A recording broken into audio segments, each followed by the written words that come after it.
Duduk Bapak Ibu Saudara dan Saudariku sekalian yang dikasihi oleh Tuhan kita Yesus Kristus.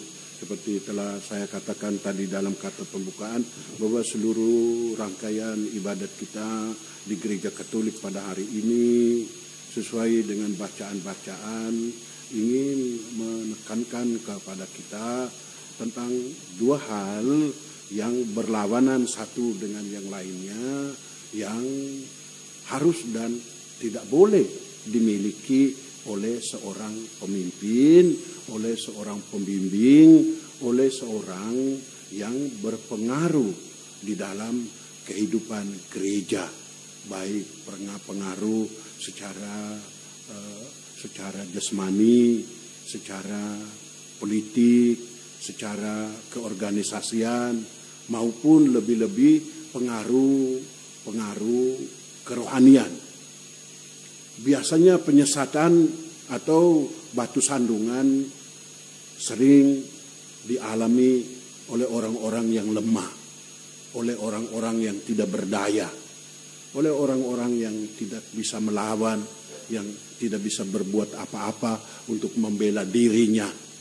Dan biasanya yang melakukan penyesatan itu, yang menjadi batu sandungan adalah orang-orang yang sebagai pemimpin, sebagai penatua, sebagai pembimbing, sebagai pengajar, sebagai guru, ataupun orang-orang yang secara kepribadian, secara psikologis, dan secara rohani juga berpengaruh kepada kehidupan orang lain.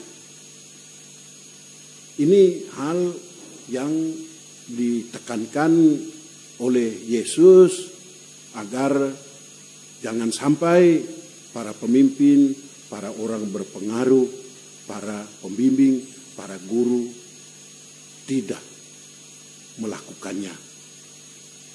Dan hukumannya sangat berat, seperti yang diungkapkan oleh Tuhan Yesus. Mereka layak diikatkan di lehernya batu penggilingan dan ditenggelamkan ke dalam laut.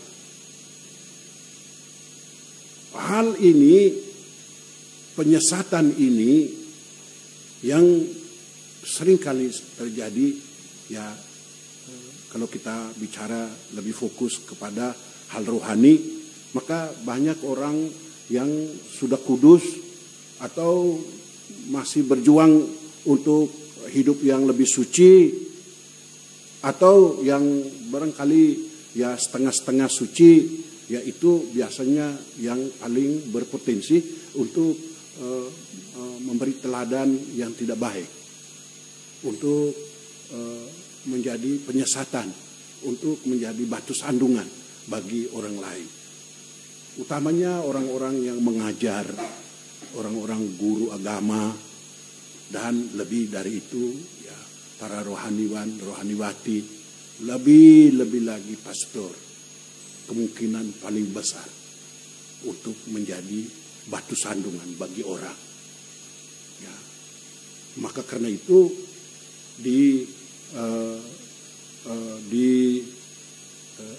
saya masih tambah lagi, ya pastor dan orang yang harusnya memberi teladan yang baik kepada orang lain. Dan ini tidak hanya berlaku bagi pemimpin, tidak berlaku bagi imam, biarawan, biarawati, tidak hanya berlaku bagi para penatua dan lain sebagainya, tetapi berlaku bagi kita sekalian yang sedang berjuang untuk menjadi hidup lebih baik, untuk ya kadang-kadang saking terobsesinya kita menjadi orang kudus sehingga seringkali kita menyalahin orang dan lain sebagainya. Ya katakanlah seperti yang terjadi di Indonesia, pada masyarakat umumnya, mengkafir-kafirkan orang, menuduh orang sebagai melecehkan agama, dan menyumpahin orang, mendoakan orang supaya masuk ke dalam neraka, atau mendoakan orang supaya pekerjaannya tidak maju, usahanya hancur dan lain sebagainya. Itu yang terjadi kita dengar sehari-hari di Indonesia ini. Ya mungkin ya bisa juga terjadi pada diri orang Katolik, orang Kristiani. Ya. Tapi hal ini tentang penyesatan ini sebenarnya adalah lawan dari hal yang mau diajarkan mulai dari bacaan pertama. Paulus dalam suratnya kepada Titus memberi pengajaran, memberi nasihat supaya Titus mulai gereja yang baru di sana dan mulai dengan memilih para pemimpin jemaat yang disebutnya sebagai penatua-penatua. Lalu di sana ada sebaris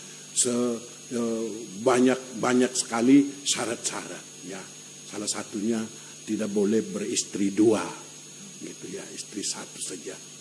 Saya sebut yang ini, banyak yang lain, tapi saya sebut yang ini untuk memberi catatan. Ya, berarti pemimpin-pemimpin itu harus laki-laki yang istri satu. Nah, karena itu ada demo-demo macam-macam orang perempuan ingin jadi imam, ya dipatahkan oleh kalimat ini, gitu. Ya, selain ada alasan banyak yang mengatakan ya sampai sekarang gereja tidak mengizinkan perempuan jadi imam. Itu ya ada banyak alasannya lebih penting, tapi salah satu alasan ialah dikatakan di sana penatua itu harus memiliki hanya satu istri, berarti dia laki-laki bukan perempuan, gitu. Tapi itu catatan saja.